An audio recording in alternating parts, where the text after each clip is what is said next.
gimana ho? Allahu Akbar. Maljan. Amma ga walal hatatani qoda qulqulluutti du'aa dhaafis da'waa dhaafis ergaa dhaafis qalbii takka sagalee tokko kan hin dhageenye amma booda simbirroo shaqamsitu akka hin dhageenye ni ustaniimi kanaaf ga Sheekh Abdii keenya jaallatamaa fi kabajamaa Sheekh Abdii Ciroo asitti dhufee da'waa nuuf godha Sheekh Abdii falyatafaddal mashkura wa majura Allahu Akbar Allahu Akbar Allahu Akbar isaanii wajjin turte gaarii qabata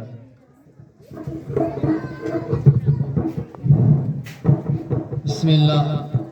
Alhamdulillah Salatu wassalamu ala Rasulillah wa ala alihi wa sahbihi wa mawala amma ba'd obboleeyyan kiyya islaamaa hundummaan keessanuu السلام عليكم ورحمة الله تعالى وبركاته وعليكم السلام ورحمة الله وبركاته أمة كينيا ما شاء الله ربي نسنامي كيسو سنين جيجا إدو تكوان نمت طولو أسرع أجينيا توري إيجا فري بريدا شلا بريدا أسرع بري خينيا نرغيا توري خانا خبرا نوا توري خانا خيتي كفو ربي نوا تاسسو جنة خانا أمة خينيا لغا دنبا چوتانان dubartoonni keenya akkasumatti ijoolleen teenya haasirraa sagantaa babbareedaa gorsa dur sheekonni minbararraa jaa turan laaftumatti asirra teessanii maashaallah arra godhaa jirtan bu'aan muhiimii qabaatanii arra sadarkaa daawaa himurra geessan duuba ni'imaan tanaa olii ni aftijeeyyaa du'an ni aftijeeyyaa dur dubartoonni warruma gaafa akka waa jiru uffata ziinaa uffatanii dirratti maaqufa beeyna duuba akkasumatti har'a iddoo san cufuudhaan har'a gorsaa fi daawaadhaan sagantaa babbareedaa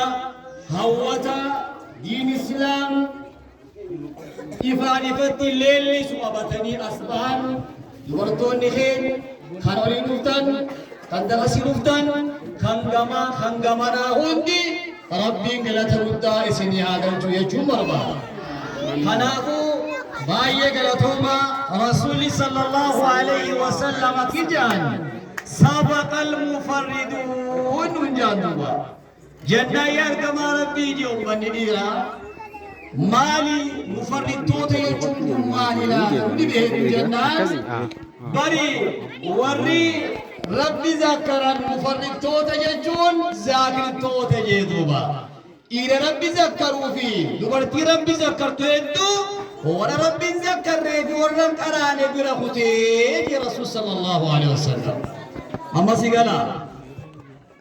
kaleessa saabonni dubartoonni saabota hanqina barumsaa himatan maal jedhanii dhiirti sababaa si dhiyaatuutiin hedduu gorsa sirraa dhaga'uun nu bira kutanii jiran guyyaa nu godhaa jedhanii duuba dubartoonni jammaan dhiiraa hedduu sirraa waan barataniif barumsa sirraa baratanii nu dabra waan ta'eef guyyaa tokko haa dhiira kana barannee itti qixxooynu nu godhaa jedhanii rasuulaa sallallahu alaihi wasallam duba rasuulli guyyaa godheef duuba torban keessaa guyyaa tokko godheef duuba haa ta'u har'a ammoo hanqina san kaa'imatu dhiira duuba hanqina san har'a sheekanii kaa'imatu dubartiin nu injifatte guyyaa tokko nu godhaa hajoo dhiira duuba Allahu Akbar amma si gala maaliif jarra warri barat qalastee dhiirastee ijoollestee sabaqal mufarriduuna warri rabbi dhiyaa warri rabbi zakkaru warri qara'u warri salaan kan qaraan kataa'u kutee jeedu ammas galee carra rabbi keessanirra shakkaraa duuba kana rabbi sinii kennuudhaaf ni hima sigala huwa khayrun mimmaa yajma'uun فليفرحوا به هو خير مما يجمعون تنركي جودا carraa barumsaatiin biyya bira kutuu kanaaf gammadu qabdan shamarran keenya hawwan keenyas ijoollee keenya ammasii gala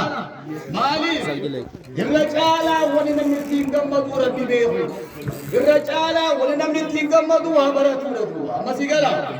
kanumaafuu kabarattan akkana daawaa nu yaasaa turtan akkana daawaa godhaa turtan rabbi daawaa san kanama qabatu rabbi sin yaa godhatu أكاسيت دعوة سنكسين كيستيش إلمي سنكيستيش إلمي سنكيس أسرتي أو تربة دبر رب سنيا يا رب سنيا بلو رب سنيا بلو جل خير جديرا خلاص